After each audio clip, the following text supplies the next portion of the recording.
तो in this lecture we will continue the introduction to mechatronics. अब mechatronics में क्या है कि मेकाट्रॉनिक्स को अगर आप एप्लीकेशन के बेसिस पे क्लासिफाई करते हैं तो एप्लीकेशन के बेसिस पे मेकाट्रॉनिक्स को 3 पार्ट में क्लासिफाई किया जा सकता है। एप्लीकेशन के बेसिस पे मींस कि जो मेकाट्रॉनिक्स में जो कंपोनेंट्स हैं उनका एप्लीकेशन कहाँ पे है, किस जगह पे वो यूज हो रहे हैं, तो उसके बेसिस पे 3 इसको क्लासिफिकेशन किया गया है, ऑटोट्रॉनिक्स, बायोनिक्स और एवियोनिक्स। तो देखो समझते हैं कि व्हाट इज ऑटोट्रॉनिक्स। अब जैसे कि मेकाट्रॉनिक्स हमने देखा, मेकाट्रॉनिक्स में कौन कौन सी 2 ब्रांचेस थी, mechanical and electronics. Mechanical and electronics, तो मैकेनिकल से लिया था हमने मेका और इलेक्ट्रॉनिक्स से लिया था हमने ट्रॉनिक्स। तो उसी तरीके से हम यहाँ पे भी देख सकते हैं, इसके नाम से ही आपको पता लग जाएगा कि ट्रॉनिक्स तो यहाँ पे भी आ रहा है। तो जो ये ट्रॉनिक्स है ये तो इलेक्ट्रॉनिक्स से हमने ऑलरेडी ले ही लिया है, ठीक है।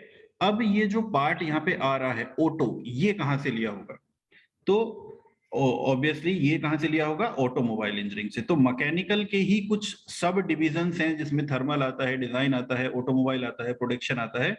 तो ये जो है आपका ऑटोमोबाइल से ऑटो वर्ड को हमने यहां से ले लिया और इलेक्ट्रॉनिक्स से ट्रॉनिक्स को ले लिया, तो इन दोनों को मिला के ये वर्ड बन गया है ऑटोट्रॉनिक्स, ठीक है। So that is autotronics is the subdivision of mechatronics. That is the part of, that is the classification of mechatronics. तो mechatronics components जो होते हैं जहां पे मैकेनिकल और इलेक्ट्रॉनिक्स कंपोनेंट को हमने बनाया है और उसका एप्लीकेशन अगर किसी ऑटोमोबाइल इंडस्ट्री में, किसी ऑटोमोबाइल व्हीकल में या किसी कंपोनेंट में हो रहा है तो वो आ जाएगा under the category of autotronics. तो ऑटोट्रॉनिक्स क्या हो गया, autotronics can be defined as the combination of automobile engineering and electronics engineering, ठीक है। और we can say that the use of electronic science in automobile, electronic science या electronic components को अगर हम ऑटोमोबाइल कंपोनेंट्स में या व्हीकल्स में यूज करने लगेंगे तो इसको हम बोलेंगे ऑटोट्रॉनिक्स, ठीक है। अब जैसे ऑटोमोबाइल में जनरली हमारे व्हीकल्स आते हैं, तो यहाँ पे जो पूरे व्हीकल्स की अगर मैं बात करूं, मान लो किसी कार का हम एग्जांपल लेते हैं, तो कार जो है वो आएगी ऑटोट्रॉनिक्स के अंदर, क्योंकि कार में बहुत सारे कंपोनेंट्स, इलेक्ट्रॉनिक कंपोनेंट यूज हो रहे हैं। लेकिन अगर मैं कार के किसी कंपोनेंट्स को या किसी पर्टिकुलर सिस्टम को इंडिविजुअली भी स्टडी करता हूं तो वहां पे भी मुझे पता लगेगा कि यहाँ पे भी बहुत सारे कंपोनेंट्स या इंडिविजुअल सिस्टम के अंदर भी बहुत सारे कंपोनेंट्स ऐसे हैं जो मैकेनिकल कंपोनेंट्स हैं और वो इलेक्ट्रॉनिकली ऑपरेट हो रहे हैं। बहुत सारे कंपोनेंट्स आपको ऐसे मिल जाएंगे। तो पूरे ऑटोमोबाइल या पूरे व्हीकल या पूरे कार की तो हम बात कर ही रहे हैं, साथ ही साथ अगर हम इंडिविजुअल सिस्टम्स को देखें, जैसे ब्रेकिंग सिस्टम हो गया, स्टीयरिंग सिस्टम हो गया। अब स्टीयरिंग का मतलब ये नहीं है कि सिर्फ स्टीयरिंग ही स्टीयरिंग है, उस स्टीयरिंग में बहुत सारे कंपोनेंट्स होते हैं जिसको कंबाइंडली बोलते हैं हम स्टीयरिंग सिस्टम। उसी तरीके से ब्रेक का मतलब सिर्फ ब्रेक पैडल नहीं होता है, तो ब्रेक के अंदर भी बहुत सारे कंपोनेंट्स होते हैं, उसको कंबाइंडली बोलते हैं ब्रेकिंग सिस्टम। तो उसी तरीके से होता है सस्पेंशन सिस्टम, ट्रांसमिशन सिस्टम जिसमें गियर बॉक्स आता है आपका, ठीक है। तो ये सारे सिस्टम्स होते हैं अलग अलग इंडिविजुअल, इनमें बहुत बहुत सारे कंपोनेंट्स होते हैं जो कि इलेक्ट्रॉनिकली कंट्रोल होते हैं। लेकिन ये यूज कहाँ पे हो रहे हैं, एक ऑटोमोबाइल में यूज हो रहे हैं, इसलिए that will be the part of autotronics, ठीक है। फॉर एग्जाम्पल जैसे एयर बैग होता है, तो एयर बैग क्या होता है, सेंसर लगा होता है, जैसे ही वो हिट करता है आगे से तो वो सेंसर जो है वो अपना फीडबैक देता है और एयर बैग जो है वो ओपन हो जाता है। उसी तरीके से जैसे कार पार्किंग के लिए आपके सेंसर्स लगे होते हैं, वो पार्किंग में असिस्ट करते हैं। इंजन का जो टेम्परेचर होता है उसके मेजरमेंट के लिए एक सेंसर लगा हुआ है। तो पूरे ऑटोमोबाइल में बहुत सारे अलग अलग जो सिस्टम है, इंडिविजुअल सिस्टम्स, उनको भी अगर हम वन बाय वन स्टडी करते हैं तो वहां पे भी हम देख सकते हैं कि अलग अलग जो पार्ट्स हैं वो ऑटोट्रॉनिक्स के अंदर में आ रहे हैं, अलग अलग जो सिस्टम्स हैं वो भी ऑटोट्रॉनिक्स के अंदर में आ रहे हैं। मतलब अगर हम सिर्फ ब्रेकिंग सिस्टम की बात कर रहे हैं तो देखो ब्रेकिंग सिस्टम में क्या है ना, जरूरी नहीं है कि ब्रेकिंग सिस्टम किसी ऑटोमोबाइल में होगा, वो किसी शाफ्ट को रोकने के लिए बेसिकली ब्रेकिंग सिस्टम होता है। तो कोई स्टेशनरी एप्लीकेशन है और वहां पे आपकी जो शाफ्ट है वो रोटेट कर रही है, तो उसके लिए भी हम ब्रेक का यूज कर सकते हैं। तो अगर हम इंडिविजुअल कंपोनेंट्स को देखें तो ये भी जो है वो ऑटोट्रॉनिक्स के अंदर में आते हैं, किसी पूरे कार के अंदर में जो सिस्टम्स हैं that will come under the category of autotronics. तो बेसिकली ऑटोट्रॉनिक्स क्या हो गया? The combination of automobile engineering and electronics engineering. और याद रखना ये कोई अलग से ब्रांच नहीं है, that is the category that come in the category of mechatronics. ये मेकाट्रॉनिक्स का ही सब डिवीजन है, बस एप्लीकेशन के बेसिस पे, क्योंकि उन कंपोनेंट्स, वो कंपोनेंट्स जो मैकेनिकल इलेक्ट्रॉनिक्स का यूज करके बनाए गए हैं, वो कंपोनेंट्स किसी ऑटोमोबाइल में यूज हो रहे हैं, तो इसीलिए इस ब्रांच को क्या बोल दिया? ऑटोट्रॉनिक्स। उसी तरीके से आप देख सकते हो एक अलग सब डिवीजन इसका बनाया गया है, दैट इज बायोनिक्स। तो बायोनिक्स में भी आप समझ सकते हो कि यहाँ पे भी दो अलग अलग डिफरेंट ब्रांचेस को मिलाया गया है। बायोनिक्स में निक्स तो आ गया है आपका इलेक्ट्रॉनिक्स से, निक्स आ गया है इलेक्ट्रॉनिक्स से, और बायो ये कहाँ से आया होगा? बायो आया है आपका बायोलॉजी से, बायोलॉजी से आ गया है आपका बायो। अब इस बायोलॉजी में भी पर्टिकुलरली आपका है सिर्फ ज्यादातर पार्ट लाइफ साइंस का, क्योंकि देखो बायोलॉजी तो बहुत बड़ा फील्ड है, इसमें बेसिकली आपका लाइफ साइंस जो है वो मेन है। लाइफ साइंस मतलब आप कह सकते हो मेडिकल फील्ड से। तो अब देखो यहाँ पे आप लोग सोचोगे, यहाँ पे कंफ्यूजन हो सकता है कि बायोनिक्स में तो आपका बायोलॉजी और इलेक्ट्रॉनिक्स है, तो मैकेनिकल का तो यहाँ पे कोई लेना देना नहीं है, तो ये हो सकता है कि कोई अलग ब्रांच हो, लेकिन ऐसा नहीं है। बायोनिक्स भी क्या है? वो मेकाट्रॉनिक्स का ही एक सब डिवीजन है। आपको यहाँ पे नाम से लग रहा होगा कि यहाँ पे तो कोई भी मैकेनिकल का कहीं कुछ नाम भी नहीं आया, कुछ यूज नहीं है, तो ऐसा नहीं है। देखो बायोनिक्स का मतलब ये है कि बायो मैकेनिकल इंजीनियरिंग और इलेक्ट्रॉनिक्स को मिला के, बायो मैकेनिकल का मतलब होता है कि उन कंपोनेंट्स के बारे में हम बात कर रहे हैं जो मैकेनिकल कंपोनेंट्स हैं, लेकिन मैंने बताया था एप्लीकेशन के बेसिस पे हम इसको डिवाइड कर रहे हैं, लेकिन उनका जो एप्लीकेशन है वो मेडिकल फील्ड में है, ठीक है, और उनका जो ऑपरेशन है वो इलेक्ट्रॉनिक्स के थ्रू, उनका जो ऑपरेशन है वो इलेक्ट्रॉनिक इंजीनियरिंग के थ्रू कंट्रोल किया गया। जैसे फॉर एग्जांपल मैं आपको बताऊं, पेस मेकर का नाम आपने सुना होगा। पेस मेकर, तो बेसिकली पेस मेकर क्या है? एक मैकेनिकल डिवाइस है। यूज कहाँ पे हो रहा है? यूज कहाँ पे हो रहा है? ह्यूमन बॉडी में यूज हो रहा है या फिर मेडिकल साइंस में यूज हो रहा है। कंट्रोल कैसा होता है? इलेक्ट्रॉनिक कंट्रोल होता है उसका। तो इस तरह के जो एप्लीकेशंस हैं that will come under the bionics. और ऐसे कोई एक एप्लीकेशन नहीं है, ऐसे बहुत सारे एप्लीकेशंस है, जैसे ग्लूकोज डिटेक्शन के लिए या डीएनए सेंसिंग के लिए हम यूज करते हैं, मैकेनिकल कंपोनेंट्स होते हैं, इलेक्ट्रॉनिकली कंट्रोल होते हैं और यूज होते हैं मेडिकल साइंस में। उसी तरीके से drug delivery, photodynamic therapy, neuro electronic interface, biotechnology, ये सारे जो है वो एप्लीकेशंस हैं जहां पे मैकेनिकल कंपोनेंट्स यूज होते हैं इन द मेडिकल फील्ड, और वो कंट्रोल होते हैं इलेक्ट्रॉनिकली, ठीक है। तो इस तरीके के जो प्रोडक्ट्स होंगे, जो उनका जो यूज होगा वो मेडिकल साइंस में होगा, मैकेनिकल कंपोनेंट होंगे लेकिन कंट्रोल होंगे इलेक्ट्रॉनिक्स के थ्रू, तो that will come under the category of bionics. And bionics is also a branch of mechatronics, that is not a separate stream, ठीक है। उसके बाद आता है एवियोनिक्स। एवियोनिक्स क्या है? एवियोनिक्स में भी आप जानोगे कि तीनों जो क्लासिफिकेशन है वो एप्लीकेशन के बेसिस पे है। पहला एप्लीकेशन हो गया आपका ऑटोमोबाइल, दूसरा हो गया आपका मेडिकल साइंस। अब तीसरा एप्लीकेशन क्या होगा? देखो यहाँ पे भी जो निक्स है, ऑब्वियसली निक्स जो है वो तो इलेक्ट्रॉनिक्स से ही आएगा, तो इलेक्ट्रॉनिक्स तो इसमें कॉमन है ही है। अब जो मैकेनिकल कंपोनेंट हैं वो ऐसी कौन सी जगह पे यूज हो रहे हैं जिसकी वजह से इसका नाम एवियोनिक्स आ गया है, ठीक है।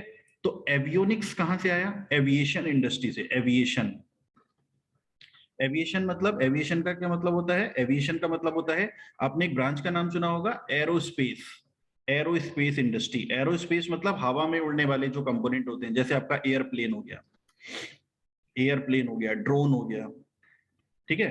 तो ये सब आते हैं under the category of aviation industry या एरोस्पेस इंडस्ट्री। तो एविएशन से लिया गया है ये वर्ड एवी, एविएशन से ये वर्ड लिया गया है एवी, तो यहां से इसको कंबाइन करके बना दिया गया है एवियोनिक्स। मतलब वो मैकेनिकल कंपोनेंट्स जो एविएशन इंडस्ट्री या एरोस्पेस इंडस्ट्री में यूज होते हैं और कंट्रोल होते हैं इलेक्ट्रॉनिकली, तो that will come under the category of avionics. Components हो सकते हैं या पूरा सिस्टम हो सकता है, ठीक है। तो जिस तरीके से हमने बात की थी कि एक कार, एक पूरी कार की अगर हम बात करें, एक ऑटोमोबाइल की अगर हम एक कार की बात कर रहे हैं तो एक ऑटोमोबाइल इंडस्ट्री के अंदर में आती है, और पूरी कार भी जो है वो ऑटोट्रॉनिक्स है, और कार के इंडिविजुअल जो सिस्टम्स हैं, इंडिविजुअल जो कंपोनेंट्स हैं वो भी आपके ऑटोट्रॉनिक्स हैं। उसी तरीके से पूरा एयरप्लेन तो जो है वो बहुत कॉम्प्लेक्स चीज है, तो उसके अंदर में भी जो डिफरेंट डिफरेंट सिस्टम्स हैं वो भी आपके एवियोनिक्स के अंडर में आते हैं, क्योंकि सारा जो यूज है इसका वो एविएशन में हो रहा है। कंपोनेंट्स जो हैं वो मैकेनिकल कंपोनेंट्स हैं, और कंट्रोल है इलेक्ट्रॉनिकली, कंट्रोल है इलेक्ट्रॉनिक। जैसे कॉकपिट का जो पूरा इंस्ट्रूमेंटेशन होता है, अगर आपने देखा हो कभी कॉकपिट का जो पूरा इंस्ट्रूमेंटेशन होता है, सारा कुछ इलेक्ट्रॉनिकली कंट्रोल होता है। सब कुछ, ज्यादातर जो डिवाइसेस हैं वो मैकेनिकल डिवाइसेस रहते हैं। जैसे लीवर होता है आपका, जो उसके पहिए होते हैं उसको ऊपर करने के लिए। लेकिन तो ज्यादातर जो चीजें हैं वो इलेक्ट्रॉनिकली कंट्रोल रहती हैं, मैकेनिकल डिवाइसेस रहते हैं, और यूज कहाँ पे हो रहे हैं, एविएशन में यूज हो रहे हैं। इसलिए ये सब आएंगे आपके एवियोनिक्स के अंडर में। Safety devices, winter instrumentation, fuel efficiency and safety, micro satellites, ये सब किस में आ जाएंगे, आपके एवियोनिक्स में आ जाएंगे।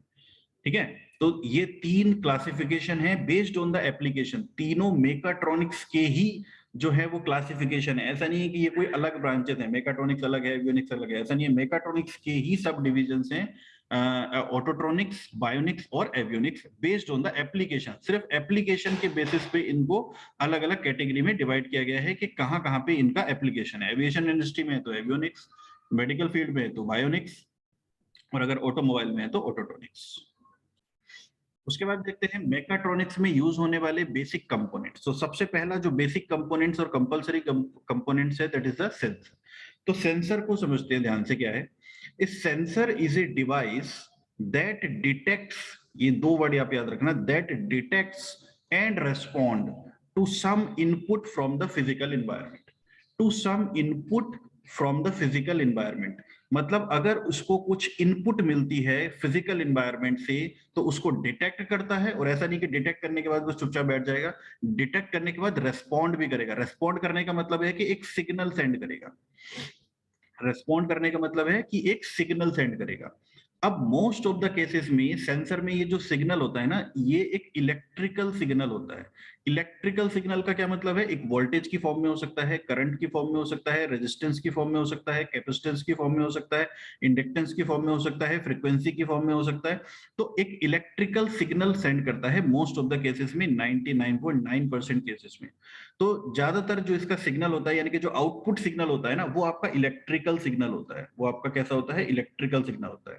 तो किसी फिजिकल क्वांटिटी को, sensor is a device that measures the physical quantity, किसी फिजिकल क्वांटिटी को डिटेक्ट करेगा, और डिटेक्ट करने के बाद उसको रेस्पॉन्ड करेगा। रेस्पॉन्ड करने का मतलब एक सिग्नल भेजेगा उस फॉर्म में जो इजीली रीड करी जा सके, इजीली रीडेबल सिग्नल की फॉर्म में भेजेगा। और सबसे इजीली रीडेबल फॉर्म होती है इलेक्ट्रिकल फॉर्म, तो इसलिए वोल्टेज या करंट की फॉर्म में उसको कर देगा। किसी भी फिजिकल क्वांटिटी को डिटेक्ट करेगा, जैसे लाइट हो सकती है, हीट हो सकती है, मोशन हो सकता है, मॉइस्चर हो सकता है, प्रेशर हो सकता है, टेम्परेचर हो सकता है। तो किसी भी फिजिकल क्वांटिटी को डिटेक्ट करने के बाद में उसको रेस्पॉन्ड करेगा, उसका एक सिग्नल भेजेगा कि भाई लाइट है, यहाँ पे लाइट डिटेक्ट करी है हमने, यहाँ पे हीट डिटेक्ट करी है, मोशन हो रहा है, मॉइस्चर कंटेंट है यहाँ पे प्रेजेंट है, या प्रेशर है यहाँ पे, कितना प्रेशर है, कितना टेम्परेचर है। तो उस तरीके से ये सेंस करके डिटेक्ट करेगा और फिर उसका एक सिग्नल भेजेगा in the form of electrical energy. For example, जैसे कि एग्जाम्पल के थ्रू समझते हैं, जैसे आप किसी मॉल में जाते हैं तो मॉल में आप देखोगे कि वहां पे जो दरवाजे होते हैं ज्यादातर वो ऑटोमेटिक लगे होते हैं। तो ऑटोमेटिक का मतलब ये होता है कि वहां पे लगा होता है एक मोशन सेंसर। मोशन सेंसर क्या करता है कि जैसे ही वो आपकी प्रेजेंस को डिटेक्ट करता है, आप किसी मोशन को डिटेक्ट करता है, मोशन को मतलब कि वहां पे जैसे आप जाएंगे तो वो क्या करेगा, कुछ वेव्स छोड़ रहा होगा, किसी तरह की वेव्स। वेव्स हो सकती हैं, रेडियो वेव हो सकती हैं, या माइक्रोवेव्स हो सकती हैं।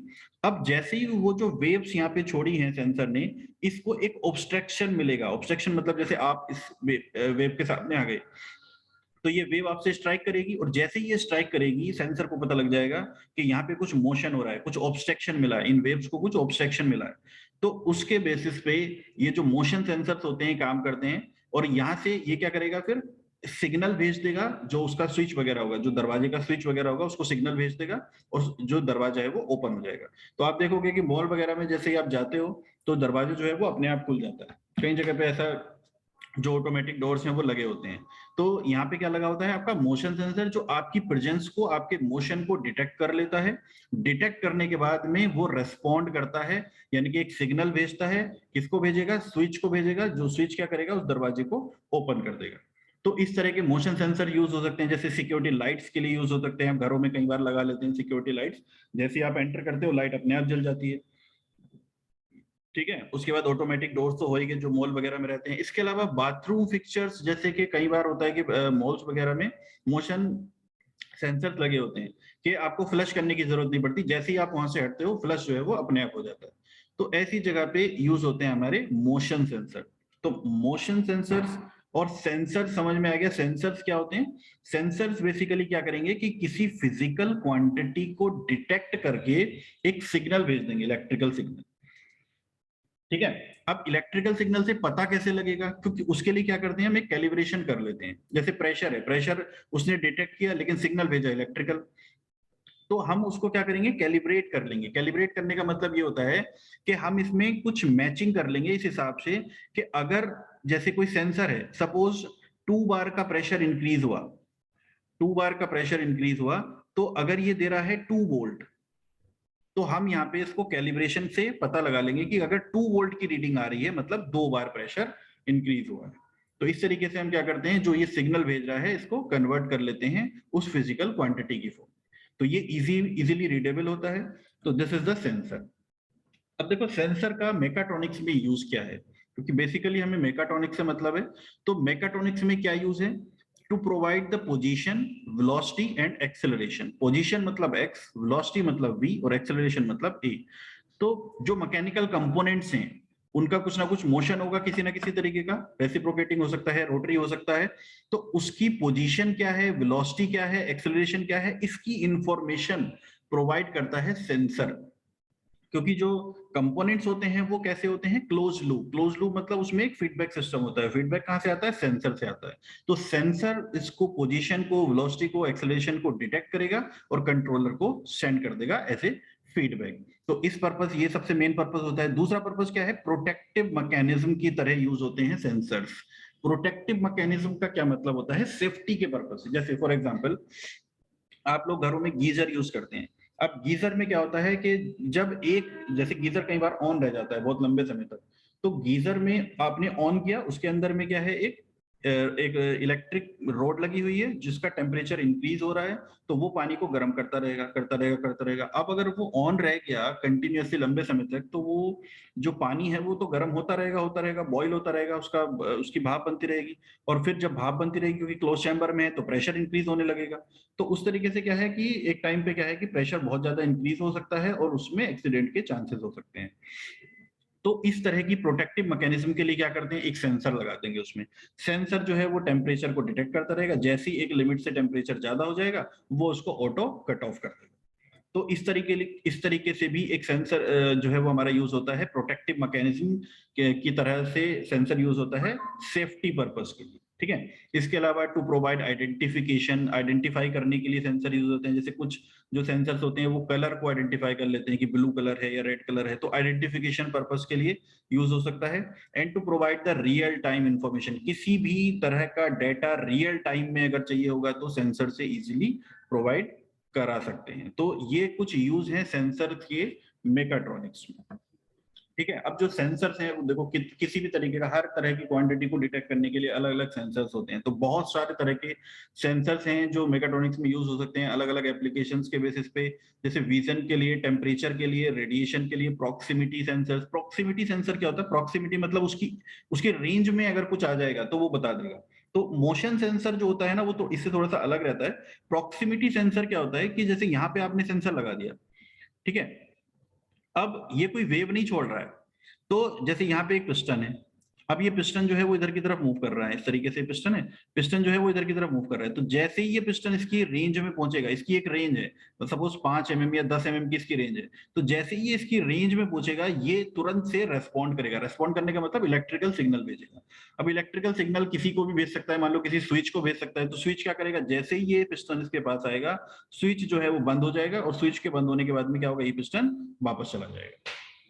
तो इस तरीके से यूज होता है प्रॉक्सिमिटी सेंसर। उसके बाद pressure sensors, position sensors, photo electric sensors, particle motion, metal sensors, metal को डिटेक्ट करते हैं, लेवल सेंसर, लीक सेंसर, जैसे किसी गैस का लीकेज है तो उसको डिटेक्ट करने के लिए लीक सेंसर्स होते हैं, non contact sensors, flame sensors, electrical, humidity, gas and chemical sensors, force sensors, force को डिटेक्ट करते हैं, पीजो इलेक्ट्रिक सेंसर होता है जो फोर्स को डिटेक्ट कर लेता है, flow sensors, flush sensors and contact sensor. तो ये बहुत सारे टाइप के जो हैं सेंसर्स हैं, किसी भी तरीके का सेंसर है, बेस्ड ऑन द एप्लीकेशन इसको हम यूज कर सकते हैं।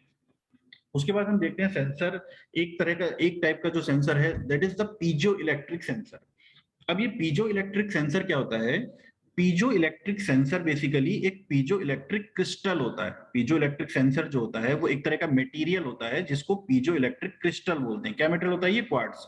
तो इसकी एक खूबी होती है, इसकी एक कैरेक्टरिस्टिक होती है कि जैसे ही हम इस क्रिस्टल को प्रेस करेंगे ना, इसको दबाएंगे, तो ये जो है वो वोल्टेज जनरेट करेगा। ये इसकी खूबी होती है। पीजो इलेक्ट्रिक क्रिस्टल की खास बात होती है कि जब हम इसको दबाएंगे, इसको प्रेस करेंगे या इस पे प्रेशर अप्लाई करेंगे, तो ये वोल्टेज जनरेट करेगा। अब ये जो वोल्टेज है ये बहुत कम होता है, बहुत कम मतलब 0.00 मिली वोल्ट, इस तरीके से बहुत कम वोल्टेज होता है। तो ये इतना कुछ यूजफुल है नहीं। तो क्या करते हैं हम, बहुत सारे क्रिस्टल को एक साथ सीरीज में कनेक्ट कर देते हैं। बहुत सारे क्रिस्टल को एक साथ सीरीज में कनेक्ट कर देते हैं। तो जब उनके ऊपर कंबाइंडली प्रेशर अप्लाई करते हैं और जब उनकी जो शेप है उसमें चेंज होता है, तो वो सब सारे जो क्रिस्टल्स हैं वो वोल्टेज जनरेट करते हैं और उन सब का जो समीशन है वो ठीक ठाक वोल्टेज हमें मिल जाता है, 2 वोल्ट या 1.5 वोल्ट, इस तरीके से हमें मिल जाता है। तो ये जो है इजीली रीडेबल सिग्नल आपको मिल जाता है और उससे हम पता कर सकते हैं कि कितना फोर्स उस पर अप्लाई हुआ है, या फिर अगर एरिया भी पता है तो फोर्स अपॉन एरिया से प्रेशर भी निकाल सकते हैं। तो फोर्स और प्रेशर दोनों को ये इलेक्ट्रिकल फॉर्म में कन्वर्ट कर देता है। तो अगर हम वापस जाते हैं सेंसर की डेफिनेशन पे कि किसी फिजिकल क्वांटिटी को डिटेक्ट करेगा, यानी कि जैसे फोर्स अप्लाई किया तो फोर्स को डिटेक्ट करेगा और रेस्पॉन्ड करेगा। रेस्पॉन्ड करने का मतलब सिग्नल भेजेगा, और वो सिग्नल कैसा होगा? इलेक्ट्रिकल सिग्नल होगा। तो यहाँ पे ये वोल्टेज की फॉर्म में एक सिग्नल भी सेंड कर देगा। तो उससे हमें आइडिया लग जाएगा कि जो फोर्स लग रहा है वो कितना फोर्स लग रहा है। जैसे हमने पीजो इलेक्ट्रिक क्रिस्टल का एक सेट बना लिया और इस हिसाब से हमने उसको कैलिब्रेट कर लिया कि 1 किलो न्यूटन का अगर उस पर फोर्स लगेगा, उसको हम दबाएंगे, उस पर 1 किलो न्यूटन का फोर्स लगेगा, तो 1 वोल्ट यहाँ पे जनरेट होगा। तो उस तरीके से हम उसको कैलिब्रेट कर लेंगे और हमें पता लग जाएगा कि अगर 1 वोल्ट यहाँ पे जनरेट हो रहा है, इसका मतलब फोर्स कितना लगा हुआ है? 1 न्यूटन। वहीं अगर हमें एरिया भी पता होगा, मान लो 1 मीटर स्क्वायर एरिया, तो ये क्या हो जाएगा? किलो न्यूटन पर मीटर स्क्वायर का प्रेशर लग रहा है, ये भी हमें यहाँ से पता लग जाएगा। तो इस तरीके से हम किसी भी फिजिकल क्वांटिटी को सेंसर के थ्रू डिटेक्ट कर सकते हैं या आइडेंटिफाई कर सकते हैं। ठीक है। तो जो ये पीजो इलेक्ट्रिक क्रिस्टल होता है बेसिकली ये क्या होता है? क्वार्ट्ज होता है। अब ये करता क्या है? On the application of force and pressure this material gets stretch होता है। ये मतलब इसकी जो शेप है उसमें चेंज होता है और इसमें शेप में चेंज होने की वजह से क्या करता है? ये वोल्टेज डेवलप करता है। Due to this charge over the material changes and redistributes. तो ये एक तरीके का सेंसर होता है जिसको बोलते हैं हम पीजो इलेक्ट्रिक सेंसर। ठीक है। उसके बाद कुछ कैरेक्टरिस्टिक्स हैं सेंसर की। कैरेक्टरिस्टिक्स का मतलब क्या है कि जब आप किसी सेंसर को यूज करोगे तो आपको किन किन मेन पॉइंट्स पे ध्यान देना है। अब देखो ऐसा भी हो सकता है कि कई जगह पे कुछ ऐसा एप्लीकेशन हो सकता है कि एक एप्लीकेशन के लिए कई तरीके का सेंसर अवेलेबल है। तो अब उनमें से आपको कौन सा सेलेक्ट करना है, तो उसके लिए आपको देखनी पड़ेगी सेंसर्स की कैरेक्टरिस्टिक्स। सेंसर की कैरेक्टरिस्टिक्स के कौन सा जो सेंसर है यहाँ पे सबसे ज्यादा सुटेबल रहेगा। उसके लिए आपको कुछ क्राइटेरिया होंगे कि भाई परफॉर्मेंस के बेसिस पे आपको देखना है, इकोनॉमी भी देखनी है कि ऐसा नहीं कि परफॉर्मेंस तो बहुत अच्छी है लेकिन बहुत ज्यादा कॉस्टली भी है। ठीक है। ईज ऑफ एप्लीकेशन, इजीली आप उसको अप्लाई भी कर सकें। तो ये बहुत सारे पॉइंट्स के बेसिस पे सेंसर की कैरेक्टरिस्टिक्स को आपको देखना है और फिर उसके हिसाब से आपको डिसाइड करना है कि यहाँ इस एप्लीकेशन पे, पर्टिकुलर एप्लीकेशन पे आपको कौन से टाइप का सेंसर जो है वो यूज करना है। तो वो कैरेक्टरिस्टिक्स क्या हो सकती हैं? कॉस्ट है कि कितना महंगा है कितना सस्ता है, फिर साइज है कि कितना बड़ा है कितना छोटा है, जिस एप्लीकेशन पे हमें यूज करना है उस एप्लीकेशन में फिट हो भी पाएगा कि नहीं हो पाएगा, फिर उसका वेट है, टाइप ऑफ आउटपुट किस तरीके की दे रहा है, डिजिटल है या एनालॉग है, फिर इंटरफेसिंग रिजोल्यूशन कैसा है, सेंसिटिविटी कैसी है, सेंसिटिव है कि नहीं है, थोड़े बहुत चेंज में रेस्पॉन्ड करता है कि नहीं करता, या फिर बहुत ज्यादा जो चेंज करना पड़ेगा हमें इनपुट में तब जाके कुछ रेस्पॉन्ड करेगा, लीनियरिटी कैसी है, रेंज उसकी कितनी है, कहाँ तक कर सकता है, रेस्पॉन्स टाइम कितने टाइम में रेस्पॉन्ड कर रहा है, फ्रीक्वेंसी रेस्पॉन्स, रिलायबिलिटी, एक्यूरेसी कितनी है उसकी, रिपीटेबिलिटी। देखो रिपीटेबिलिटी क्या होती है? रिपीटेबिलिटी एक प्रॉपर्टी होती है किसी मेजरिंग इंस्ट्रूमेंट की या किसी सेंसर की जो जो ये इंश्योर करती है कि सेम इनपुट पे आउटपुट रिपीट हो रही है कि नहीं हो रही है। सेम इनपुट पे आपकी जो आउटपुट है वो बार बार रिपीट हो रही है या उसमें चेंज आ रहा है। अगर चेंज आ रहा है तो मतलब जो रिपीटेबिलिटी है वो अच्छी नहीं है सेंसर की। वो इनपुट तो सेम ही है लेकिन आउटपुट में बार बार चेंज कर रहा है। अगर आउटपुट बार बार रिपीट हो रही है मतलब that is a good repeatability. तो these are some characteristics of sensors. इसके बाद देखते हैं हम ट्रांसड्यूसर्स। ट्रांसड्यूसर्स क्या होते हैं? देखो, ट्रांसड्यूसर्स जो डिवाइस होते हैं ये बिल्कुल सेंसर की तरह ही होते हैं। अगर मैं इसकी डेफिनेशन देखूं तो ए device that converts variation in the physical quantity, यानी कि फिजिकल क्वांटिटी जो हो सकती है, जैसे प्रेशर हो सकता है, टेम्परेचर हो सकता है, लाइट हो सकती है, ब्राइटनेस हो सकता है, तो ये फिजिकल क्वांटिटी को इनटू एन इलेक्ट्रिकल सिग्नल में कन्वर्ट कर देता है। तो अगर हम बेसिक डेफिनेशन पे जाते हैं सेंसर की, तो वो भी तो यही डेफिनेशन थी कि किसी फिजिकल क्वांटिटी को वो इलेक्ट्रिकल सिग्नल में कन्वर्ट कर देता है सेंसर। तो दोनों की जो डेफिनेशन है यहाँ तक तो एक जैसी है, लेकिन इसमें आगे एक और वर्ड भी ऐड हो गया है, दैट इज और वाइस वर्सा। वाइस वर्सा का मतलब जो ट्रांसड्यूसर है वो उसका उल्टा भी कर सकता है। जैसे ये क्वांटिटीज हैं, प्रेशर है, मान लो लाइट है, टेम्परेचर है, तो ये सारी क्वांटिटीज कैसी हैं? Non electrical quantities. ये कैसी हैं? नॉन इलेक्ट्रिकल क्वांटिटीज या मैकेनिकल क्वांटिटीज कह सकते हो। ठीक है, तो नॉन इलेक्ट्रिकल क्वांटिटीज को इलेक्ट्रिकल में भी कर सकता है जैसे कि सेंसर कर सकता है, और वाइस वर्सा उल्टा भी कर सकता है, इलेक्ट्रिकल को नॉन इलेक्ट्रिकल में भी कन्वर्ट कर सकता है, जो कि सेंसर नहीं कर सकता। तो ये जो वाइस वर्सा वाला यहाँ पे ऐड हो गया है, ये ट्रांसड्यूसर को सेंसर से अलग करता है। मतलब यहाँ पे आपको जो सेंसर की जो आउटपुट होगी वो हमेशा इलेक्ट्रिकल एनर्जी, इलेक्ट्रिकल सिग्नल की फॉर्म में होगी, जबकि ट्रांसड्यूसर की जो आउटपुट रहेगी वो नॉन इलेक्ट्रिकल भी हो सकती है। That is the difference number 1। Difference number 2 देखते हैं क्या है। देखो, transducer is a device which converts one form of energy into another form. Transducer is a device which converts one form of energy into other form. It is also defined as a device that converts a non-electrical quantity into proportional electrical quantity. और इसका उल्टा भी कर सकता है, electrical को non electrical में और नॉन इलेक्ट्रिकल को इलेक्ट्रिकल में भी कन्वर्ट कर सकता है। ठीक है, तो एक डिफरेंस तो यही हो गया कि नॉन इलेक्ट्रिकल भी आउटपुट में आ सकता है जबकि सेंसर में सिर्फ इलेक्ट्रिकल आएगा। दूसरा डिफरेंस क्या है? देखो, सेंसर जो होता है, सेंसर की जो आपको आउटपुट मिलेगी वो आउटपुट कुछ केसेस में कभी कभी ऐसी होती है कि वो आउटपुट प्रॉपरली रीडेबल फॉर्म में नहीं है, तो उसको प्रॉपर रीडेबल फॉर्म में आपको बनाना पड़ेगा।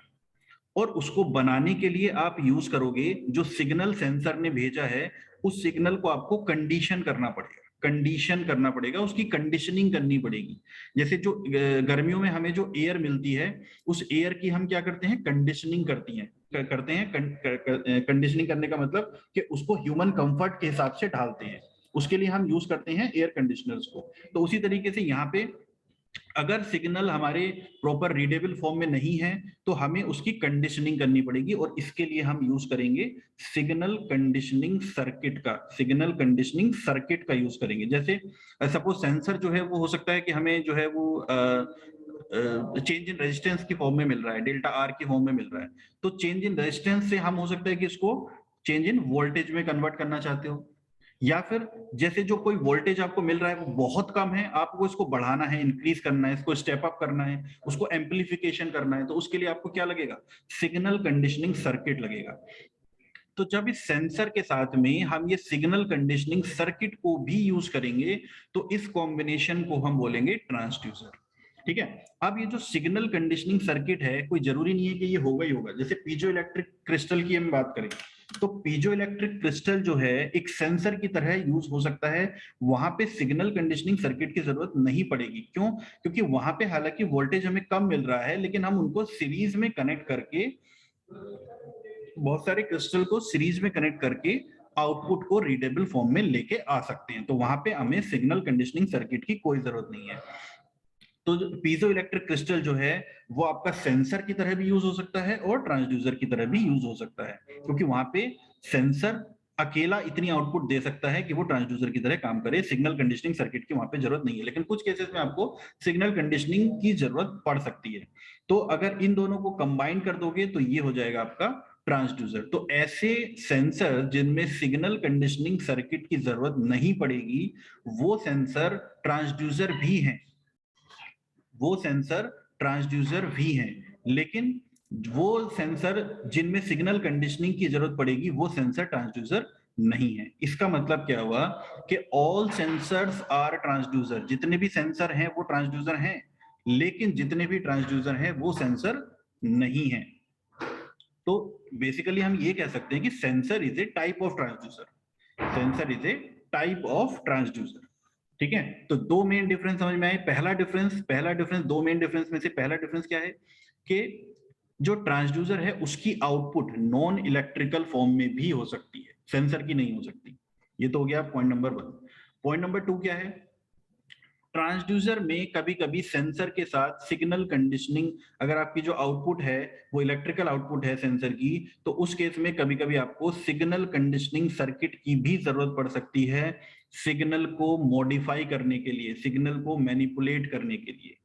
ठीक है, तो अगर हम इसके साथ सिग्नल कंडीशनिंग सर्किट का भी यूज करेंगे तो ये बन जाएगा आपका ट्रांसड्यूसर। जैसे हम एक बात करते हैं सोलर सेल की, जो सोलर सेल आपके कैलकुलेटर्स में लगा रहता है, तो वो क्या करता है, बेसिकली लाइट एनर्जी को कन्वर्ट करता है इक्विवेलेंट इलेक्ट्रिकल एनर्जी में। ठीक है, लाइट एनर्जी को बेसिकली वो कन्वर्ट कर रहा है इलेक्ट्रिकल एनर्जी। तो सोलर सेल जो है उसको आप सेंसर की तरह भी यूज कर सकते हो और ट्रांसड्यूसर की तरह भी यूज कर सकते हो, क्योंकि यहाँ पे बेसिकली एक फिजिकल क्वांटिटी जो कि लाइट है उसको वो इलेक्ट्रिकल एनर्जी में कन्वर्ट कर रहा है, and that is easily readable. तो इसको आप ट्रांसड्यूसर भी कंसीडर कर सकते हो। तो ये हो गया ट्रांसड्यूसर। ठीक है, अब देखो ट्रांसड्यूसर क्या क्या मैंने बताया कि जो एक तरह की एनर्जी को दूसरी तरह की एनर्जी में कन्वर्ट कर सकते हैं। जैसे पीजो इलेक्ट्रिक क्रिस्टल है, तो पीजो इलेक्ट्रिक क्रिस्टल जो है वो सेंसर की तरह भी यूज हो सकता है और ट्रांसड्यूसर की तरह भी यूज हो सकता है। तो बेसिकली पीजो इलेक्ट्रिक क्रिस्टल में क्या करते हैं, बहुत सारे क्रिस्टल को एक साथ कनेक्ट कर लेते हैं। ये जो आपको दिख रहा है येलो कलर में, ये पीजो इलेक्ट्रिक ट्रांसड्यूसर है, और इसके ऊपर लगा देते हैं इलेक्ट्रोड्स। यहाँ पे इसके ऊपर लगा देते हैं इलेक्ट्रोड्स, ये दो हमने लगा दिए इलेक्ट्रोड्स। इलेक्ट्रोड्स, एक चार्ज हो गया पॉजिटिव, एक हो गया नेगेटिव। तो जब इस पे फोर्स अप्लाई करेंगे तो जब ये इसका जो शेप है, क्रिस्टल का जो शेप है वो चेंज होगा, तो बेसिकली ये वोल्टेज डेवलप करेगा, और उस वोल्टेज को हम यहाँ पे इलेक्ट्रोड्स के मीडियम से यहाँ पे देख लेंगे कि कितना वोल्टेज यहाँ पे डेवलप हो रहा है। तो उस बेसिस पे हम यहाँ से फोर्स को आइडेंटिफाई कर सकते हैं, और अगर हमें एरिया भी पता है तो फोर्स अपॉन एरिया से प्रेशर भी फाइंड आउट कर सकते हैं। तो ये तो हो गया आपका पीजो इलेक्ट्रिक क्रिस्टल, जो कि सेंसर की तरह भी यूज हो सकता है और ट्रांसड्यूसर की तरह भी यूज हो सकता है। ठीक है, यहाँ पे जो आउटपुट है आपकी वो कैसी है, इलेक्ट्रिकल आउटपुट है। अब एक ये डिवाइस है जिसका नाम है burden tube. Burden tube, burden tube हमने पढ़ा था। बर्डन ट्यूब प्रेशर गेज में, प्रेशर मेजरिंग इंस्ट्रूमेंट होता है एक बर्डन ट्यूब। बर्डन ट्यूब में बेसिकली क्या होता है कि ये एक फ्लेक्सिबल ट्यूब होती है, फ्लेक्सिबल ट्यूब होती है, जो कि प्रेशर यहाँ पे अप्लाई करने से, इसमें प्रेशर अप्लाई करने से एक्सपेंड होती है। अब जब ये जो ट्यूब है बर्डन ट्यूब, ये एक्सपेंड होती है, तो ये कनेक्ट रहती है एक लिंक के थ्रू इस सेक्टर से। तो जब ये बर्डन ट्यूब एक्सपेंड होती है तो ये लिंक क्या करता है, इस सेक्टर को रोटेट करा देता है, और ये सेक्टर कनेक्टेड है एक पिनियन से, तो पिनियन भी रोटेट होता है। बेसिकली आपको कैसा मोशन मिलता है, रोटरी मोशन मिलता है। कैसा मोशन मिलता है, रोटरी। और ये पिनियन के साथ में कनेक्टेड है एक पॉइंटर, पिनियन के साथ में यहाँ पे कनेक्टेड है एक पॉइंटर, तो पॉइंटर जो है वो रोटेट होता है। तो यहाँ पे आपको किस तरह का मोशन मिल रहा है, मैकेनिकल मोशन, रोटरी मोशन मिल रहा है। और रोटरी मोशन क्या होता है, मैकेनिकल मोशन होता है, मैकेनिकल मोशन। तो यहाँ पे जो आउटपुट है that is not electrical, this is non electrical या फिर मैकेनिकल मोशन, मैकेनिकल आउटपुट है यहाँ पे। तो जो बर्डन ट्यूब है, this is also a transducer, this is also a transducer, but this is not a sensor. यहाँ पे जो आउटपुट है वहां पे वो इलेक्ट्रिकल आउटपुट नहीं है, नॉन इलेक्ट्रिकल आउटपुट यहाँ पे आपको मिल रही है। तो burden tube is also a type of transducer, but this is not a sensor. ठीक है, उसके बाद आते हैं हम टाइप्स ऑफ ट्रांसड्यूसर पे। तो जो ट्रांसड्यूसर्स हैं वो प्राइमरी और सेकेंडरी ट्रांसड्यूसर्स हो सकते हैं। प्राइमरी और सेकेंडरी ट्रांसड्यूसर्स क्या होते हैं, वो यही होते हैं। ये होता है प्राइमरी, प्राइमरी ये वाला होता है प्राइमरी। प्राइमरी क्या होता है, प्राइमरी वो होता है जिसमें आपकी जो आउटपुट है वो नॉन इलेक्ट्रिकल होती है, वो होता है प्राइमरी ट्रांसड्यूसर। और सेकेंडरी ट्रांसड्यूसर क्या होता है, जैसे पीजो इलेक्ट्रिक क्रिस्टल, जिसमें आपकी जो आउटपुट है वो इलेक्ट्रिकल आउटपुट होती है। तो नॉन इलेक्ट्रिकल आउटपुट है तो प्राइमरी, और इलेक्ट्रिकल आउटपुट है तो सेकेंडरी ट्रांसड्यूसर बोलते हैं इसको। उसके बाद देखते हैं एक्टिव और पैसिव ट्रांसड्यूसर क्या होते हैं, इसको हम अभी देखते हैं। इसके बाद देखते हैं एनालॉग एंड डिजिटल ट्रांसड्यूसर क्या होते हैं। तो आउटपुट जो आपको मिल रही है अगर वो एनालॉग फॉर्म में मिल रही है, ठीक है, तो ये हो जाएगा आपका एनालॉग फॉर्म में मिल रही है तो एनालॉग ट्रांसड्यूसर, और डिजिटल फॉर्म में मिल रही है, कुछ नंबर आ रहा है तो आपको डिजिटल ट्रांसड्यूसर हो जाएगा। फिर उसके बाद वर्किंग प्रिंसिपल के बेसिस पे मैकेनिकल, थर्मल, मैग्नेटिक और रेडिएशन होते हैं। तो देखते हैं एक्टिव और पैसिव ट्रांसड्यूसर्स क्या होते हैं। देखो एक्टिव और पैसिव ट्रांसड्यूसर्स क्या होते हैं। एक्टिव ट्रांसड्यूसर वो ट्रांसड्यूसर होते हैं, an active transducer is defined as the transducer which generates its own electrical voltage. Active transducers basically वो ट्रांसड्यूसर्स होते हैं जिसमें आपकी जो आउटपुट है वो इलेक्ट्रिकल आउटपुट है, और उसमें आपको किसी तरह की एक्सटर्नल पावर सप्लाई या एक्सटर्नल सर्किट की जरूरत नहीं है, किसी बैटरी से या किसी एक्सटर्नल पावर सप्लाई से कनेक्ट करने की जरूरत नहीं है। जो आउटपुट मिल रही है वो अपने आप ही इलेक्ट्रिकल वोल्टेज की फॉर्म में इसमें मिल रही है।